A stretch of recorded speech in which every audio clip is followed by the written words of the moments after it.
One particular case I want to share with you. This was a vascular surgeon who referred to me, a patient of his. This was a woman, 40 years old, 2-pack-a-day cigarette smoker. Now, let me set the stage here. What kind of drug is nicotine? What classification of drug is nicotine? It's a stimulant, okay. So a stimulant, when we put nicotine in our body, a number of things happen. It changes the composition of the blood. The components of cigarette smoke makes the blood thicker and stickier. The stimulating effect causes our heart rate, our pulse, to go up. So the heart is beating a lot faster. The heart is a pump. So the fuel for a pump is oxygen. Well, simultaneously, while we're dosing our body with cigarette smoke, we're also ingesting a lot of carbon monoxide. Carbon monoxide displaces oxygen from the blood. So as we're increasing demand, we're decreasing supply of oxygen. Am I explaining this okay? The body becomes oxygen hungry, if you will. People who tend to smoke cigarettes are short of breath a lot as a result of that. But what also happens is the circulation, this is immediate, this isn't long term, the circulation in the body will be impaired. The heart isn't getting enough blood, the blood is thick and sticky, and what you're going to find is in the extremities, the hands, the feet, you'll have cold hands and cold. People talk about, but my hands are always damp, they're not warming up. You know, my toes are always cold. Well, what's happening is the circulation, the blood just isn't getting out to them because the small little blood vessels in the extremities are clamping right down.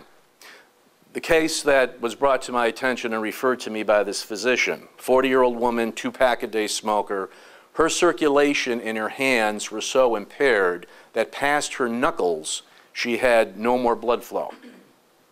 And she had a series of tests taken, and what they told her was, lady, you need to stop smoking cigarettes. If you do, your circulation will restore, you're going to be okay. However, if you fail to do that, within a matter of weeks, we're going to start talking about amputation of your fingers because there's literally no oxygen getting out to them. Well, after hearing this news, she was at a follow-up visit to her primary care physician, a couple of weeks later or whatever. And he learned that not only did she not slow down or stop, but she wasn't even interested in doing it. So he said, listen, I want you to go see this guy that I'd like you to go talk to. And I found her sitting in my office. Now, the woman in my office was telling me about her love for cigarettes. And so to engage her in some kind of dialogue, I just wanted to explore that with her. And so, can you explain what's so wonderful about your cigarettes? What does it do that it's so important to you? And she was talking about how it stimulates in the morning. It's part of the waking process that makes her happy. It calms her down in the evening before bedtime. It helps her distract from stress during the day. It's a nice reward, something to look forward to while completing a task. Gives her energy, she said, as she would walk through her day, sort of just escape from her feelings from time to time, like a little mini vacation, whatever. So she was explaining all of this. Now, as a drug counselor, I was very interested in how she was talking about this because I was relating it to the teachings of the 12 steps, powerlessness and unmanageability. I mean, literally what I had sitting in front of me was a woman who, due to how she developed a belief system around the importance of tobacco, she was willing to sacrifice body parts to continue to use this drug. So I wanted to explore that from a sense of powerlessness and unmanageability. Now, I started exploring with her then her progression of this relationship to tobacco. How did this become so important in your life? And this is what I learned. Now, I got 40 years old. When she was 14 is when she began routinely smoking cigarettes. I mean, she played with it a little before that, but at 14 she was carrying them with her and lighting up. Now, as a 14-year-old developing her emotional coping skills, she created an association between the self-medicating effect of tobacco smoke to managing stress in her life. Whenever she would feel feelings of stress, she'd fire one up, it would do the trick, and she had no reason to really explore an alternative coping skill for managing stress because the pack was always an arm's reach away. Well, she created this association at 14, was reinforcing it from 14 to 40, okay, a lot of years. At 40, what's going on in her life? These medical people were stressing her out. They were saying, lady, we're going to chop your fingers off. As she heard that news, what happened? Say what? Well, in her belief system, the demand for the cigarette went up. This is addiction. Okay, I could be talking about alcohol right now. I could be talking about heroin right now. We talk about addiction as a feelings disease, where we form that emotional connection to it, and then we reinforce it, where then it becomes automatic pilot. We're not making decisions around it. We do what I do. It becomes my identity. It becomes who I am. Does that make sense? So I wanted to just set the stage for that by looking at the nature of this tobacco use disorder, this addiction that we're talking about. Now, another story, because the reason that I would like to go to different programs and sit around with patients and just pick their brain as to how and why this is important to you is because I wanted to look at this from a cultural perspective. You know, the first AA meeting, does anybody know where that was? 1935, Akron, Ohio. A guy by the name of Dr. Bob and Bill W. got together, and what did they do at that meeting? They had a cup of coffee, a cigarette, and they shared their stories. And that's sort of the model of sobriety for a lot of people. That became a sacred cow. You don't mess with that. We're going to have a 12-step meeting. Who's going to make the coffee? And then people would be lighting. You know, you have a heart-to-heart with your AA sponsor. You got something burning between your fingers at that moment in time. Okay, so there's a lengthy tradition, if you will. We didn't know things about cigarettes that we do, you know, back in 1935. So there was a lengthy tradition here that kind of led into some prevailing social norms around the use of tobacco among folks who are addicted or interested in recovery. So that's a big piece of this. Now let me share one more story, and then we're going to look at some data here. But I was running a group of young adults in New York, in Manhattan, a couple of summers ago. And there was a young man in the group. We were talking about the extremes that we go to in order to get our drugs. And this young man was talking about his ability to mug people on the street to get money to cop his bag of dope. And so I was exploring that with this was a tobacco awareness group. We were looking to see the lengths that people go through to use all sorts of substances, including tobacco. So he was sharing the story. He was arrested, wound up in the county jail, which is a tobacco-free facility. He was in the communal area of the facility. Now, he was there all day long, fiending for a cigarette because he hadn't had one for a while, right? And he mentioned that to a fellow inmate. And the fellow inmate said, no problem, dude, let me hook you up. He pulled out of his rectum some cellophane that he had wrapped some tobacco in. They went and took a piece of toilet paper, and he made a little rollie of that tobacco. Now, in order to get this, the man had to perform a sexual act on him, which he did, and then he got his little rollie of tobacco. Now, this may sound extreme or over the top to some of us in this room.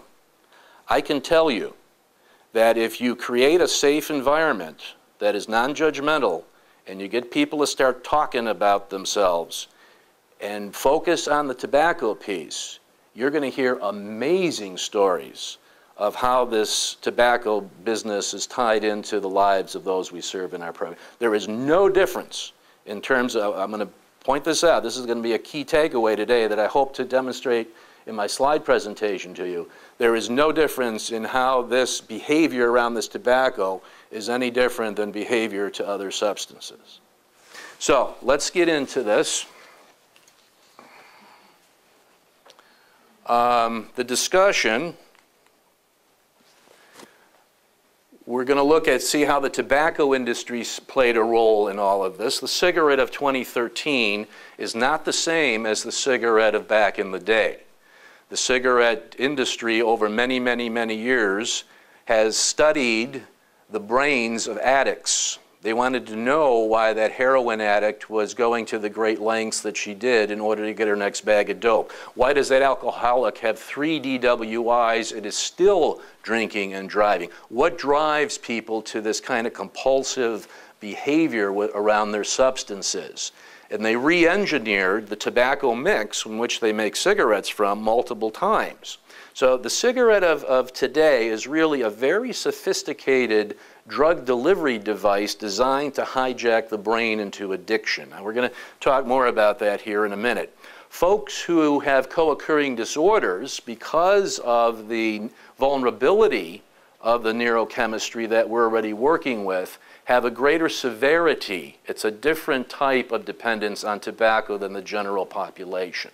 And as providers, we need to treat it differently because of that. So again, we'll get into that here later on.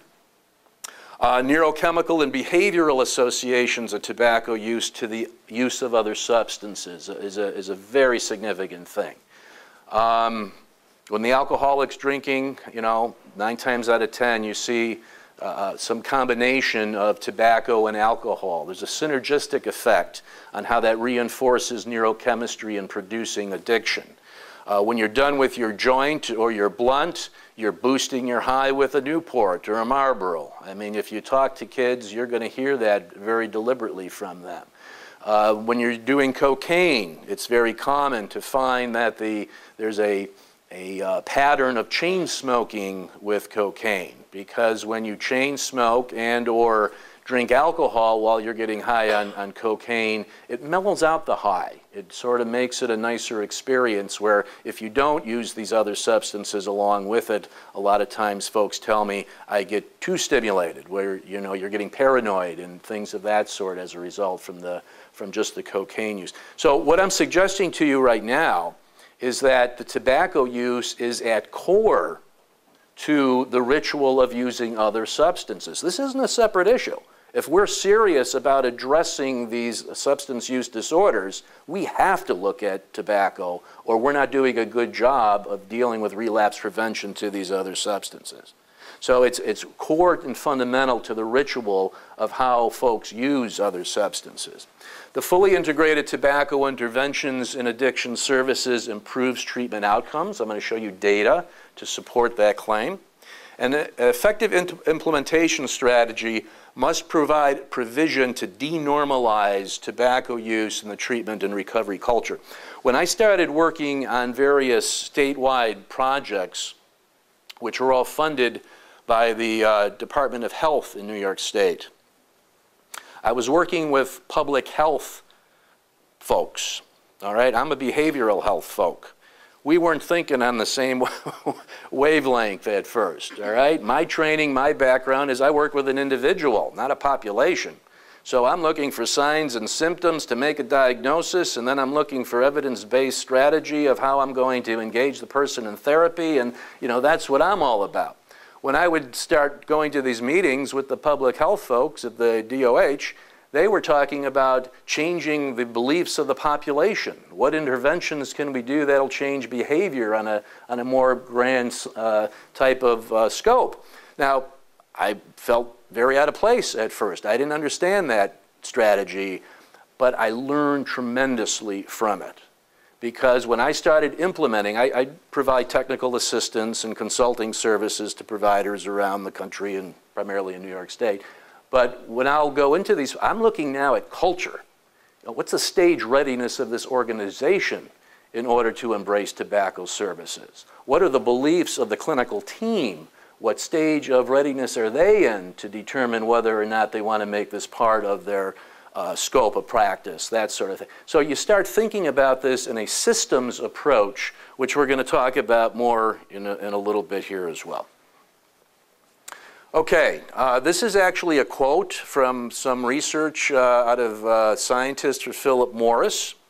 And as I said, tobaccodocuments.org, if you're interested in digging in a lot of this stuff, they disclosed a lot of their documents that were secret over many, many, many years in the research that they were doing. The tobacco industry during the 70s and 80s, I smoke and I vote, and you know, you have a right as an American to light up, and Joe Camel, and, you know, all the marketing and promoting stuff that they did, always claiming that it's not an addiction.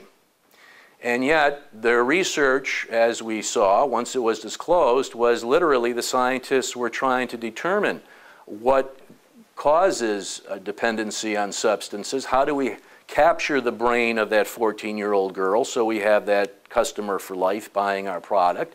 And it was very clear that they were looking to see how to reinforce the tobacco use in folks.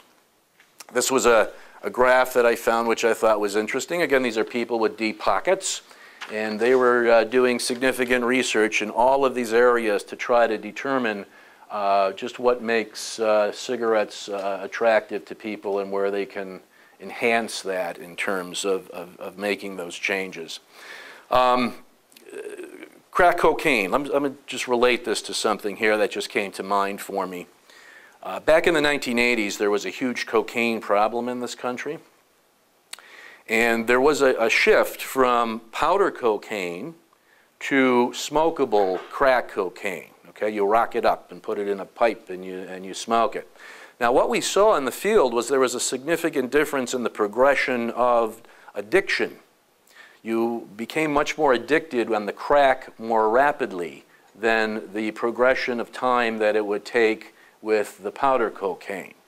Again, the quickest way you get something to the brain is by smoking it. So when you would rock it up, now the way that you would turn powder cocaine into rock cocaine is add ammonia to it, is the primary way. Ammonia will cause it to be hard so it can be put in a pipe or a stem of some sort.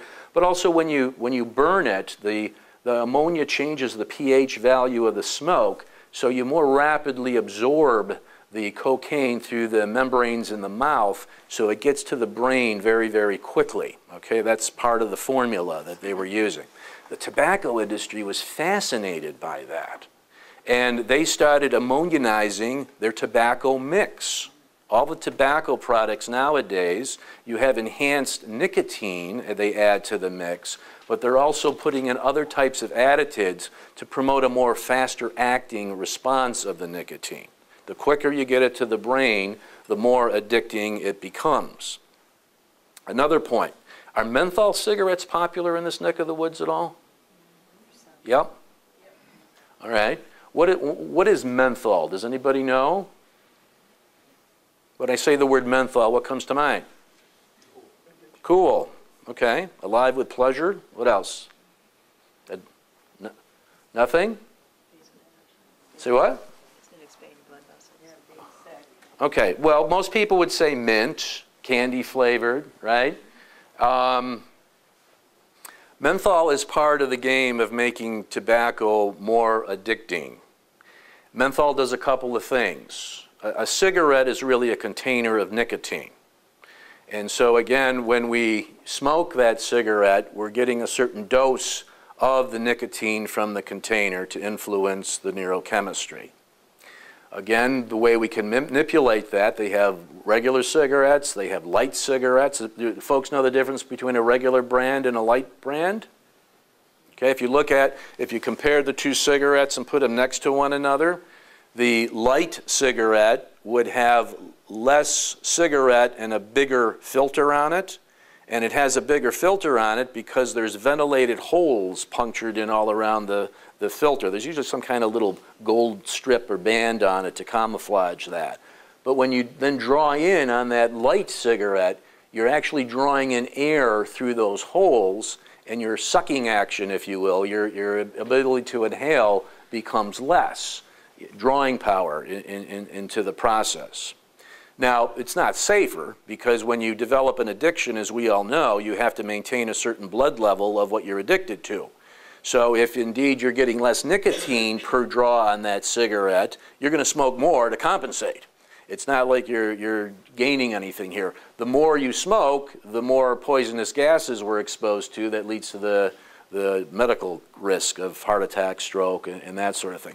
But menthol is another aspect here. It's you want a stronger brand cigarette, higher concentration of nicotine in the cigarette, so it's harsher. The menthol sweetens it up to camouflage some of the irritants from the harsh cigarette. But menthol does something else too. Now, for example, if I had a cold and I had some mentholated Vicks vapor rub and I put that under my nose, what happens? Opens up my nasal passages, doesn't it? That's what menthol does. It's a bronchodilator. It opens things up. So if I hook up tobacco smoke to menthol and I draw that into my lung, the air sacs of my lung are reacting. They're opening up differently, and I'm actually absorbing more nicotine per draw on each cigarette because of the presence of that menthol. It has that type of an impact. Now, that was primarily developed to target minority groups, because in minority groups we would see a less consumption of tobacco than in more affluent groups. And the idea was if you need so many cigarettes in order to get hooked, well, you know, maybe I can only afford enough to smoke 5 a day. Well, I want to make sure those 5 a day are giving you the amount of nicotine that a pack a day would be in a non-mentholated cigarette in order to get you addicted too. So the menthol is a big player in terms of how it was manipulated and how it was used to promote addiction. Am I explaining this okay? Do you understand what I'm saying? I have a question. Is menthol itself addicting? No.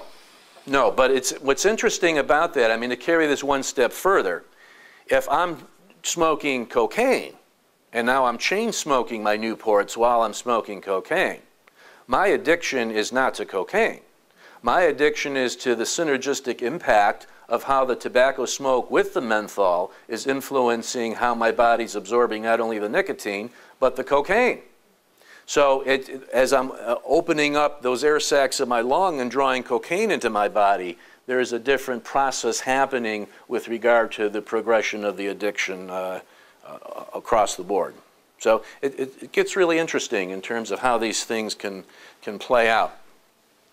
In the United States right now, the tobacco use is, these are adults, under 20%. It's actually a bit higher for men and a bit lower for women, but the median turns out to be 19%. Folks in addiction treatment, depending upon level of care. And we're going to find this true that if you look into like an inpatient program, you'll probably find closer to 90% of your patient population tobacco users. In a lesser level of care program, an outpatient clinic or whatever, we find that it may be 60, 70%, that sort of thing. Does that jive with what you see? Okay. Now, again, people who have serious mental illness also, it's really broken down in many ways to looking at the different diagnostic categories. And again, this is a cross study that was done. It's sort of a meta-analysis. And you can see that, again, we're comparing 19% general population to the prevalence of tobacco use that you see here. As tobacco use in the United States is becoming more and more socially unacceptable and consumption levels are dropping due to a lot of public health initiatives, there is a subgroup of the general population that isn't being touched by all that. And it's the folks that we serve in our programs. And again, it's due to the vulnerability of the co-occurring disorders that is why we see that happening. I just showed a little asterisk on there because this was an interesting thing that was discovered as well as we started assessing for tobacco use and screening and doing some history in a comprehensive evaluation. What we found is that when we asked folks who have schizophrenia about their tobacco initiation, when did you start, there was a 20% said that I had my first cigarette during my first hospitalization. That you were given the cigarette by the provider for a reward for good behavior, and it's sad, but that's true. It's the way it was. Half of all the cigarettes in the United States are consumed by individuals with an addiction or mental illness. Nearly half. There's a number of studies that show that. Lasser showed 44%, Grant showed a bit more. In a sample, again, 78 people with schizophrenia, we found that nearly 1/3 spent most of their income on cigarettes. That was the prime thing. Before food, before other staples that they may use, the cigarette was the priority. So individuals with co-occurring disorders have higher rates because, again, there's the vulnerability that we talked about. We find some self-medicating happening. There's side effects from some of the meds that cigarettes seem to help in concentration and focus. And again, the big one is the socialization aspect. Many times we're working with people who have poor socialization skills, where that, having that cigarette together is a key element of how you connect with folks. How many relationships began with the phrase, "Excuse me, do you have a light?" That's the way it kind of works. So let's define this more closely. If we look at this from a biopsychosocial definition of things, tobacco has nicotine, which is addicting. Nicotine is used, again, for various reasons. In terms of regulating mood would be the core factor involved here. There's some pleasure attached to it. It's not intoxicating on the same level as other substances, which actually is not a good thing because you can use it more. If somebody shot up with as much dope as they had cigarettes per day, they'd be dead. You use a lot more cigarettes, which causes a lot more reinforcement to the brain, and that causes for the severity of the dependencies that we see. But the tobacco use, again, then is used for those various reasons. We find a very quick tolerance that takes place. The half-life is short, somewhere around 2 hours, so your body metabolizes this quickly. Blood nicotine levels drop, and we need to replenish it to feel normal. So you may start smoking as a means of some element of pleasure. After a while, the pleasure is really just the craving withdrawal syndrome. The pleasure is getting rid of the discomfort of not having a cigarette. It's not really adding pleasure to your life. It's just getting rid of not having the cigarette. So the withdrawal symptoms, again, as we list them there. By the way, if anybody wants a copy of this presentation, just email me and I'll shoot it to you, okay? The neurochemistry, you can see there's a whole cascade of neurotransmitters that are influenced, things that pep us up, things that calm us down and distract, things, the pleasure and the reward, the dopamine reward system is, again, significantly impacted. There's also aspects of this that actually help us alleviate some feelings of pain with using the self-medicating effect of cigarettes. Nicotine affects the same neural pathways as other substances. It reinforces the effect of alcohol and cocaine. And again, this modulating effect that I referred to earlier, where it helps mellow out cocaine highs. We have a lot of folks talk about that, where it kind of makes the experience more pleasant. This slide, I hope you can see it in the back. This was given to me by Tony George. Dr. George is a researcher originally doing work at Princeton. He's now at the University of Toronto. And he was looking to see the tobacco dependence among folks with schizophrenia. And I love this slide because if you look closely, it takes a while probably to examine this, but there's different neurotransmitter systems that are influenced by the secondary factors in tobacco dependence. The light blue circles are primarily craving and withdrawal.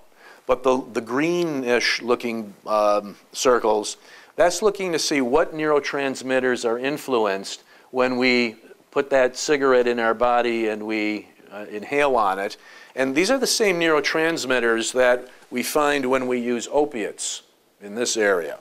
These are the same neurotransmitters when we're drinking alcohol. If you look on the other side there, cognitive enhancement, those are the same sets of neurotransmitter activity when we do cocaine. Quite literally, the message here is, when I pick up a cigarette and I put it to my mouth and inhale on it, the way when I talk to patients, I talk about the Christmas tree in our brain that's lighting up. But that Christmas tree is lighting up. It doesn't know if I'm putting heroin in my body or I'm putting cigarette smoke in my body. The same mechanisms, the same neurotransmitter activity is occurring. So there's a similar kind of continuation of reinforcement that is happening. We used to talk a lot about this in my tobacco awareness informal sessions that I've done. And there was a gentleman 10 more years ago who was sitting there listening to this in one of an inpatient program that I was visiting. And he looked up, he said, the cigarette's the pilot light to the furnace of my addiction. And I loved that. I said, I'm going to steal that. I'm going to use that, okay? And he said, yeah, sure. But he said, it's keeping the addiction alive, all right? I'm not getting the same kind of drunk or high. You don't get DWIs from smoking Marlboros. No one's saying that. But it's keeping the core, the brain disease of addiction alive by continuing to feed it with the chemistry of the tobacco smoke. So, tobacco use, primary cause of death among individuals with substance use disorders. Richard Hurt's study from Mayo was very significant in the mid-90s, where he identified that tobacco use was the primary cause of death in recovery, that 51%. He did this study over a 20-year period. And we know that heroin addicts die more from tobacco use than from overdose or other consequences of their heroin use. This, by the way, this graph is a CDC graph of the general population, where it's looking at the different causes of death, and you can see tobacco dwarfs pretty much everything on there. So, tobacco interventions. Where do we go with this? Well, there's two goals. We have to give equal weight to each, not one or the other. This is, again, looking at behavioral health programs.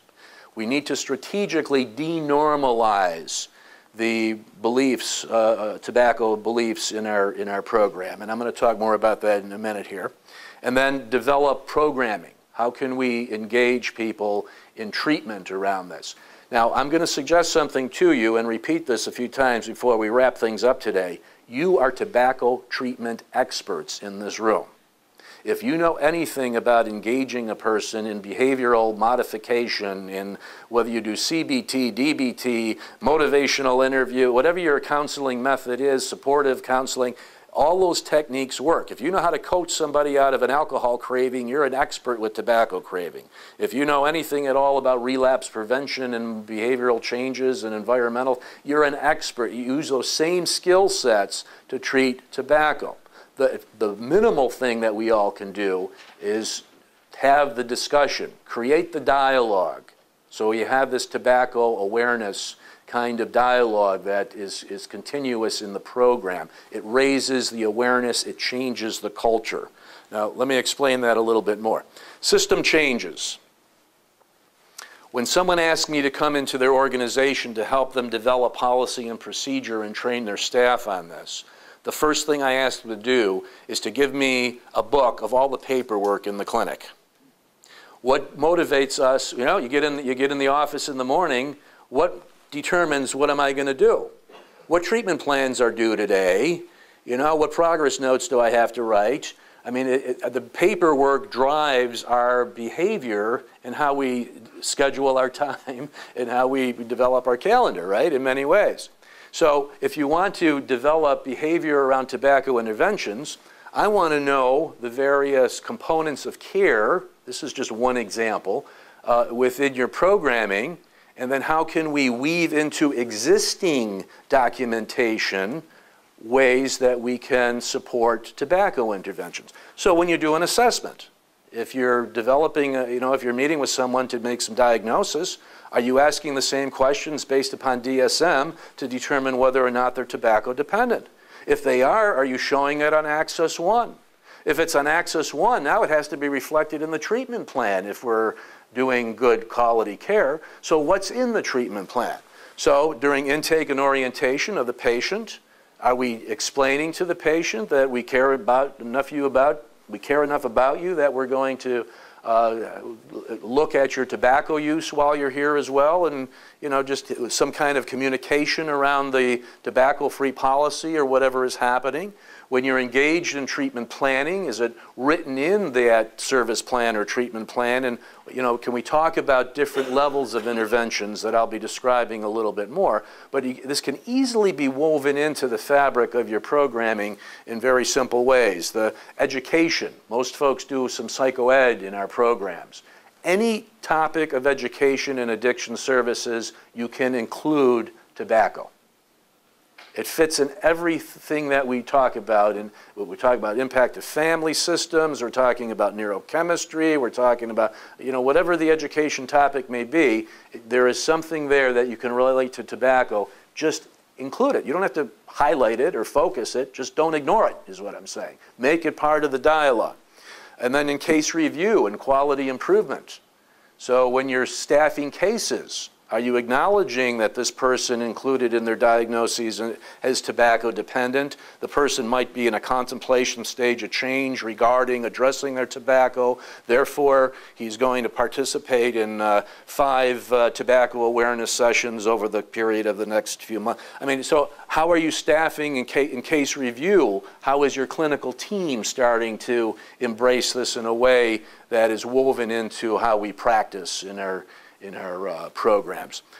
Use clinical supervision as a means to monitoring some kind of quality and standards with regard to that type of thing. And in discharge planning, when you're talking about a plan to, for some continuum of care, does the person know where to get his skin patches if that's what he's using, or where the supports are for a continuation of establishing or maintaining tobacco abstinence? One of the grand projects that I worked on was examining continuum of care from inpatient to outpatient settings and how you can develop tobacco interventions to support that. So, the 2 levels of behavioral counseling. You keep hearing me talking about tobacco awareness. The shortest distance between 2 people is a story. And the last thing that our patients want is for us to preach at them or to take a position that we're, some kind of right or wrong thing. Tobacco awareness is a neutral position. It has nothing to do with asking anyone to stop smoking. It is not talking about how many people die each year from tobacco use, or the scary stuff of the, let me show you pathology slides of emphysema or anything like that. Tobacco awareness is, I really am interested in this topic and how, for example, how tobacco use may be tied into your cocaine use. Anybody in this room use cocaine? Can we have a series of hands? Okay. How many in this? I didn't mean that literally. We'll talk to you later, okay? Remember this one up, 3rd table. Okay. So you put that question out, okay? Now, I really would like you to help me out with this, because I'm really interested to see the significance of tobacco in the ritual of getting high on cocaine. So can anybody say anything about that? When you were getting high, was a cigarette or cigar or something part of the deal for you? And then somebody will, raise their hand, they'll say, yeah, and then it's a motivational interviewing. So it's just a lot of reflective listening and open-ended question. So it's like, it sounds like you're saying that you did experience that connection, that you were smoking cigarettes, a lot of them, the way you're talking, with the use of the cocaine. Was it always there or sometimes there? Did you ever get high without a cigarette? And then, depending upon what they say, you would then reflect that. If it's always there, it would, wow, that sounds like it's really important. What happens if you have a bag of cocaine and you don't have a cigarette? What do you do? How do you feel? What's going on there? So you just keep probing into it, where I'm not taking a position that it's a good or bad thing, but I'm real curious in understanding the experience that this person has. And what happens when you open up that door and someone starts disclosing, you're going to have get other people permission for them to share their stories. And that's where I heard how prevalent prostitution is around cigarettes. In New York City, a pack of cigarettes is like 12, 13 bucks a pack. I mean, a bag of dope is cheaper than a pack of Marlboros. And so you'll find, again, a lot of illicit activity happening due to the continuation of tobacco use. So tobacco awareness is engagement. It's all about engagement. One more story, because I'm talking about this as an intervention in a group setting, but this also can be done on an individual basis. In one of the facilities in our healthcare system, we now have what we call a PROS model in New York, which is a personalized recovery-oriented service. It's the old continuing day treatment program. Okay, we focus more on long-term recovery, and so there's a different definition of terms in how we're providing that service. In this one particular building, there was like a corner wing of the building which had a continuing day treatment program. This was for folks who have mental illness and they have substance use disorders. I'm trying to remember how long they were there. I'm guessing maybe 4 or 5 hours a day. You would come in the morning, you know, you'd check in with the nurse, you have your meds, you have some group, they have food, and then, you know, you would leave in the afternoon at some point. Folks were in this program for years and years and years and years. It was the support they needed. There was nothing else in the community that could offer them the support they needed. There was one woman in that program, I don't even remember her name right now. I'm talking about 10 years ago. But she had chronic, a lot of problems, a lot of chronic medical problems due to her tobacco use. She had emphysema, she had heart disease, there was diabetes. She also had schizophrenia. Now, this is a very sweet lady. If you met her, you would like her immediately. And when I went to that unit, because I had a meeting there, I wanted to talk to the nurse and talk about developing tobacco interventions for their unit. I was having lunch with the patients in the program, and I sat next to this woman. Now, the story is this. This was a lady with her chronic tobacco-related problems. Every once in a while, you'd get a new medical staff on board, a new nurse in the program or PA or somebody, and they would try to assist this woman in stopping her tobacco use through some quit program. Never happened, okay? She wasn't going to be able to do that. Well, when I met her, approaching this as a therapist, I sat down with her and I offered her an opportunity to just, you know, can we get together once a week or so? I really would just like to hear more about how cigarettes play a role in your life. And we did that for maybe 3 or 4 different sessions. Again, it wasn't a quit program. I didn't even talk about stopping her tobacco use. I was just real inquisitive in terms of how, because this was big for her. There was a courtyard in the back of that building. People would sit there and she would be chain smoking all day long. People could smoke back there. Cost her a lot of money. There was problems at the end of the month when her check ran out and she didn't have, you know, what was going on there. So I'm sitting there and we're exploring all this. It took 3 or 4 sessions of just being with her, just engaging with her. And this is where then the golden nugget came out, because she said, can I share something with you? I said, if you'd like to, you know, I'd be happy to hear what you have to say.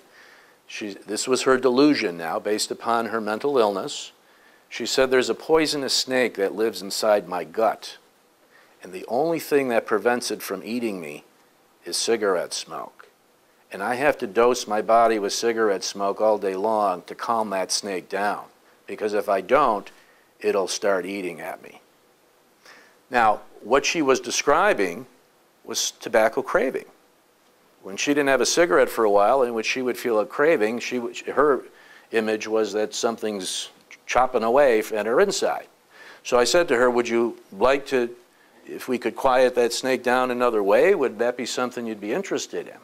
And I worked with her psychiatrist, and we developed some pharmacotherapy, and I taught her some coping skills and some relaxation skills. And long story short, after 20 years of being in this program, she finally was able to stop smoking. Now, that wasn't about me, it was about the engagement. I wasn't going in there and saying, well, set up a quit date, and this is how you wear a patch, and blah, blah, blah, blah, blah. No, I met her where she was, and I just wanted to be with her. I wanted to establish a therapeutic alliance and then to tailor an intervention that might be more effective to her. That's tobacco awareness. You all are experts at tobacco awareness. In tobacco control, the literature will say that every healthcare professional has to be involved in the process. I totally agree with that. But we're dealing with the subgroup of the population that is causing, this tobacco piece is causing the most harm. The skill sets that we have in this room are better than in any other health care discipline. We know how to do this stuff. And so that's the process that I'm encouraging, and I call that tobacco awareness. Tobacco recovery then is specifically learning replacement behaviors and, you know, what kind of pharmacotherapy we might use, and instilling a sense of hope and being encouraging and learning the behavior. Nobody really quits anything in life. We replace it, okay? There's a difference between being dry and being sober. Do you know what I mean by that? Well, there's a difference between being a cigarette-deprived smoker and being in tobacco recovery. If my focus is how long can I go without one, I'm probably going to relapse, because that leads to deprivation and feelings of loss that will become overpowering after a while. So it's not what I'm not doing that's important, it's what I am doing. And how am I learning non-cigarette coping skills? How am I satisfying my emotional needs during the day in a replacement to the tobacco use?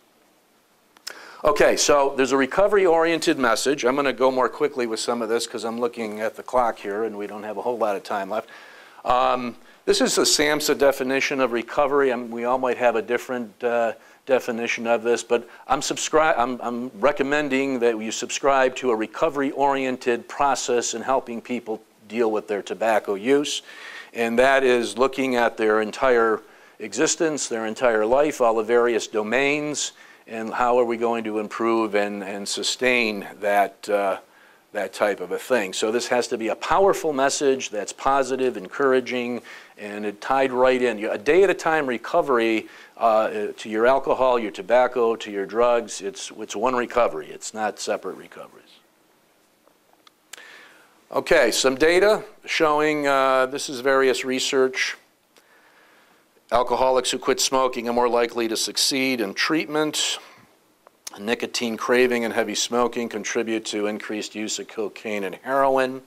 We know from a number of studies in the late 90s, non-tobacco users maintain longer periods of sobriety after inpatient treatment than tobacco users. This is a big one here. Prochaska and her colleagues, this was a meta-analysis of 19 different studies, identified that alcoholics provided tobacco dependence treatment during addictions treatment were associated with a 25% increased likelihood of long-term abstinence from the alcohol. And the reverse of that was true as well. The folks that continued to use tobacco had a greater relapsing rate to the alcohol. So again, you get rid of those patterns, those associations that we were talking about earlier, you're going to see better overall treatment outcomes. So the social factors looking at this, tobacco use, again, simply stated, this isn't brain surgery, this isn't all that difficult. When you're using the tobacco and you're focused on it, as we are when we're addicted to it, it maintains rituals and different types of behaviors that reinforce, I gotta have something, you know, it's that self-medicating with some type of a substance, some kind of chemical. Drug dealing behavior. One of my projects, we're looking at residential care, and I learned that in every single residential program there was at least one, sometimes more, tobacco man, they called him. The tobacco dude was the guy who'd hook you up with your Lucy, your cigarette, in this tobacco-free program. Now this was the guy who, as a young kid, was selling weed out on the street, okay? His identity as a young teenager, he had street credibility, selling his marijuana, and it gave him his perks, and it was really his source of self-esteem. He was good at it. And so now all of a sudden this 14-year-old is 24 and he's in some kind of community residence program or residential inpatient program. He's not selling weed anymore. He's very confused about his identity, and that influences his self-worth. So what does he do? He uses the skill sets that he has to hook you up with that cigarette underground. And so it's the same type of manipulation. It's the same type of credibility, if you will. It fits into his development of his identity, and it maintains that. So it's part of the process. I could tell you a lot of stories. We won't have time right now on the streets of New York City, but it's a big thing in terms of how this can fuel all of that. Drug acquisition activity, again, the manipulation and other types of things. Now, the paradox to all of this is that while there's some familiar aspect to the cigarette to maintain those behaviors that are still there, it does inhibit the changes that encourage recovery. So the cognitive change and any behavioral change to redefine lifestyle and self, if we're still caught up in the tobacco piece, it diminishes that in terms of the progress that we make there. Now I'm going to give you an example of that. Odyssey House is a therapeutic community. Do you have TCs in Wisconsin? No? Okay. This is a method of community as rehabilitation, where you live in a particular community and then there's rules of how to become a good citizen and while you're in recovery. And long story short, I was in this Odyssey House, one of their facilities in Harlem, 5 years ago, I guess this was 4 or 5 years ago. They invited me in. This was a group of guys. This is an all-male facility. And they heard about the tobacco awareness stuff. That people love it, by the way, when you do it. They really like talking about themselves, all right? What you're looking at is just those two ends. The percentage that strongly agreed or strongly disagreed with the statement, not anything in between. The first day I was there, as you can see, 22% of the folks in that room, there were 64 patients there, strongly agreed that we should treat tobacco. 45 strongly disagreed that we should treat tobacco. A couple of weeks later, by reinforcing the message through additional tobacco awareness sessions, these were the topics that we started out with: some of the tobacco use and other substances correlation, group decisional balancing, what are the costs and benefits of maintaining versus stopping the use of this substance. We were looking at unhealthy relationships, the emotional connection, and how do we experience a sense of loss or grieving and manage that. You know, that who understands me at 3 a.m. but my pack of Newports kind of connection there. So we talked about that, and there was a review over behavioral defenses. So there was a number of things that I did in these tobacco awareness sessions. 2 weeks later, that 45% who strongly disagreed was now down to 20%. The 22% that strongly agreed was up to 34%.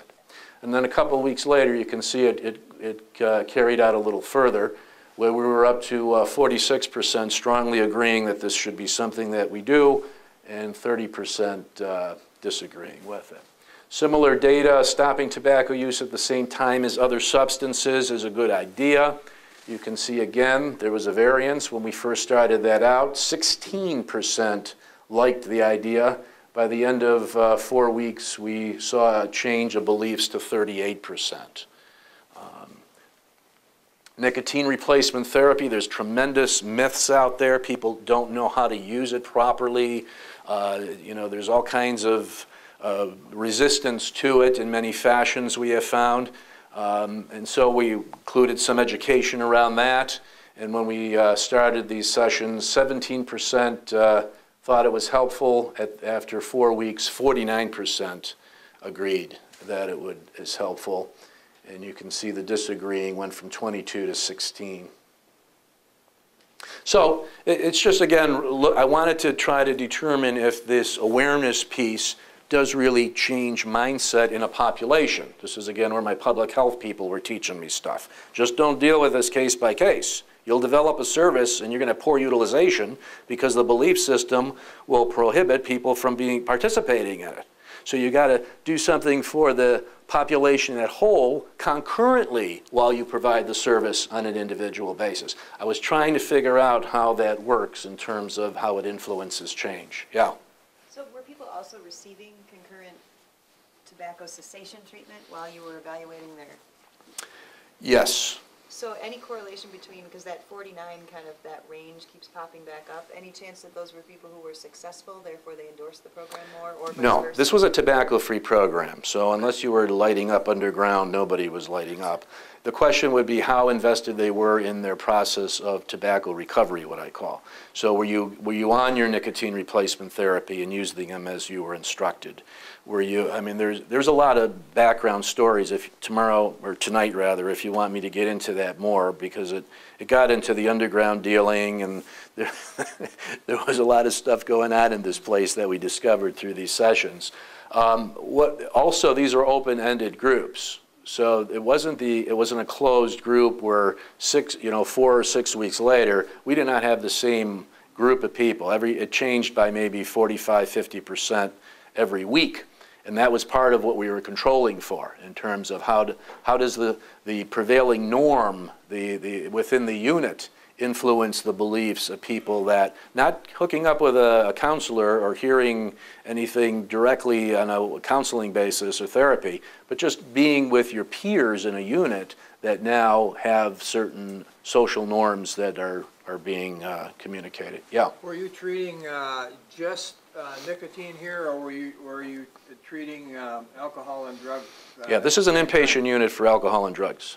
Okay, so my question is, did you start out with alcohol and drugs for 6 weeks and then go to nicotine, or were they all together? Oh, no, this is concurrent. Yeah. Concurrent, okay. In New York State, we have a regulation. If you want a license to run a program, it's going to be a tobacco-free program.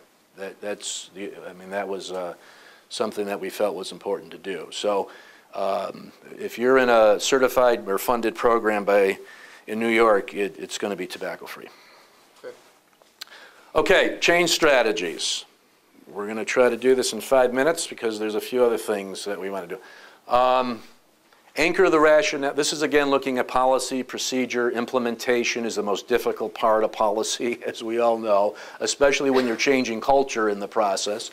And so we anchor the rationale for addressing tobacco to the organization's mission. If you look at your mission statement, it probably reads something along the lines of offering support to a certain population within the county or a region, and for folks suffering from mental illness or addiction or whatever. So make this part of that mission is what we're saying here. And we do that by writing an ATOD policy, alcohol, tobacco, and other drugs. This is an integrated model. So you include tobacco, and I don't have a heroin-free parking lot in any of our clinics. Why would I have a smoke-free or a tobacco-free parking lot? Why just talk about one substance? I'm there to offer you support to help you get rid of this substance use disorder and move on with your life. I'm not going to distinguish one or the other. So the policy should be alcohol, tobacco, and other drugs. Integrated into, again, the components of care of programming, as I suggested earlier. Highlight the topic as a recovery issue communicated through your treatment philosophy and whatever you do. Is it 12-step teaching? Is it therapeutic community principles? Or whatever the way you approach your philosophy to be. Make it part of that message. Strategically address resistance to social change. What do you think the biggest barrier to all of this would be? Staff. Right on. So when I go in an organization, before I do training or anything, I'm not going to, I want to see where the staff's head is at with this. You develop surveys. You find out how important is this to them. And then you match education and training and programming to their stage readiness to deal with this. We want to, you don't force change, you facilitate it. So it's going to be different in every organization, and we have to identify do a needs assessment before you carry through with any type of training. Use language consistent with treatment and recovery culture. I'm going to speak more to that in a minute. Again, we're considering all stakeholders in the process, the patients, the staff, the visitors, support staff, the janitor. I mean, everybody has to understand what this is about. It's, again, understanding where staff are with this. This can be very intimidating. We, again, can't turn our clinic into some staff splitting, smoker versus non-smoker kind of a thing. So you have to be very sensitive of how you bring your team together and let them know that we're doing this to improve quality care. And if anybody who works here is going to have a problem with this, we're going to offer you support as well in that process of change. These are a couple of signs. Again, this gives you an example of some of the motivational kind of language that I suggest. On the left, this was a halfway house where I was running a grand project. And we need your help. East House wants to maintain a healthy, safe environment. This house is alcohol, tobacco, and drug-free. By not using these substances, we can support each other in recovery. Thank you for your support and cooperation. That's just to reinforce the tobacco awareness narrative that's going to happen clinically in the house. It's not saying you can't smoke here, all right? Catch you with a cigarette, you're booted. Or the cigarette with the X. I mean, all of those I do not recommend. It's make this a positive, growth-promoting, recovery-oriented message and invite people to pick up their mitt and join the ball game. We all need one another in order to make this happen. If there's any one takeaway that I'm hoping that you will have from today's session will be language. Language is powerful. And there's common terminology that we find around tobacco use. which people automatically use. I understand that. It comes from medical research. It comes from epidemiology. But in clinic terms, the language that we use traditionally in our programs may not necessarily reflect that. I don't have any cocaine cessation programs in my clinics. Why would I ever consider having a smoking cessation? By calling it that, I'm already separating this from everything else. My job is to integrate this in this is part of the disease that we're treating here. Why would I call it something different and alienate it from everything else that I do? So I even don't like to use the word smoking. I will, when I'm talking to patients about, now, you know, when I'm hearing stories or whatever, I'll do a lot of reflective listening. And I will reframe that language to a tobacco. You're hitting on that cigarette. You're getting your nicotine fix in the morning. You're waking up, blood nicotine levels are low. Is that a little like being dope sick, where you're not feeling normal until you fire up and get some nicotine in your body? Can we talk about that a little bit more? So I push the envelope by using provocative language that's more reflective of how we've talked about other drugs to make my point. And it makes a huge difference. I don't believe in a quit date. I believe in a recovery start date. Okay, this is not what I'm leaving behind. It's what I'm working toward. That's the recovery-oriented message. So there's ways that we can tweak language that we find to be more motivational and more conducive to the process of change. There are some tools that you can have. This is the New York State Office of Alcoholism and New York State Office of Alcohol and Substance Abuse Services website. And if you go on there and you look for tobacco independence link, we actually develop videos that you can download and use in your program. One is to target your staff, to educate them on some of the stuff that I'm talking about today. Actually, it's that goofy picture that Mac made here of me is the video, is where he got it. And then the other one is a client video. So if you want to do some tobacco awareness type of education for your patients, you can do that. I also want to bring to your attention tobaccorecovery.org, which is e-learning. This is a fairly comprehensive program where you can learn a lot of things about policy, and as well as there's PowerPoint slides and all kinds of manuals and things that can help you out in terms of learning about this stuff. This was developed by the New York State SUNY system, State University at Albany, New York, the professional development program. We worked with them and we developed this whole online program, all free of charge. You get on there and it's yours for the taking. Of course, we want to be aware of the clinical practice guideline that is out there. There's a 2008 update. And also I want to draw your attention to Daryl Sharp. Dr. Sharp ran some programs in New York as well, focusing on a MICA social club, where she was looking at developing interventions in a co-occurring disorder program. She developed a manual, the American Psychiatric Nurses Association's website. If you go on that, you also can download that free of charge. It's a wonderful document that we could use here. There is different, and again, if any of you are interested in coming tonight, we can talk about NRT dosing perhaps, where Daryl has a wonderful way of talking about that, and she has worksheets in her manual of how to facilitate that. Jill Williams, Dr. Williams is a psychiatrist out of New Jersey, the Robert Wood Johnson. This is her program, which it's a healthy living program that includes addressing tobacco. And this is what the cover of that looks like. And you can also find that online and download it free of charge. So, I hope this has been helpful. Does anybody have any questions or comments or anything at this time? Yes, sir. You know if AA on the national level have had any inkling of changing the connection between AA and smoking? Traditional, they've changed some things. I'm wondering if they've any changes. Mac probably is better qualified to answer that. Just by mentioning that, though, brings up the thought, there are a lot of online supports for folks, too. There's a Nicotine Anonymous online, there's blogs, there's different social networking where that should be part of a comprehensive recovery support network as we help our patients treat tobacco dependence. What about the AA thing? That's a good question. I've been working with with some people out at the University of California at San Francisco, and AA, and we've been talking to AA and NA, but they are at a place of outside issue discussion, so we're trying to work about getting some pamphlets. They remain pretty well in denial about addressing this directly. Based on that tradition we're working on, hopefully they will take a fresh look at this at some point, but right now it's basically ignored. You know what? One other thing, when we were intensely working on this in one of my projects, I did like 6 years of a 12-step approach to addressing tobacco in an outpatient clinic.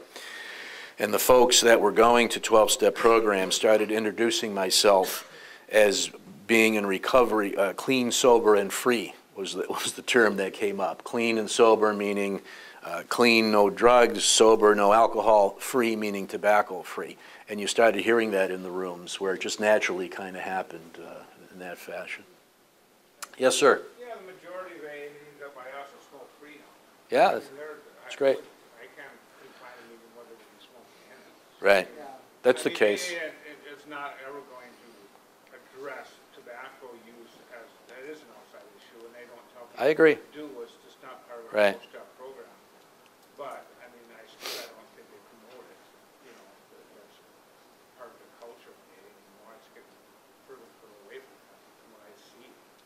Well, I think society as a whole is changing, and you know that's reflective of those who go to the rooms as well. I mean, the attitudes are very different nowadays than 10 years ago, or even, you know. So an Alamo Club is a public place. Basically, anybody can walk in there, so they can't have smoke. And when they change the Right. laws in the state. You know, speaking of that too, though, when you're talking about tobacco recovery counseling, you want to, just like we include family for ongoing support, I always try to get an AA sponsor or NA sponsor, or, you know, you want to make sure that there's a understanding across the board of whatever kind of recovery network of supports the patient has.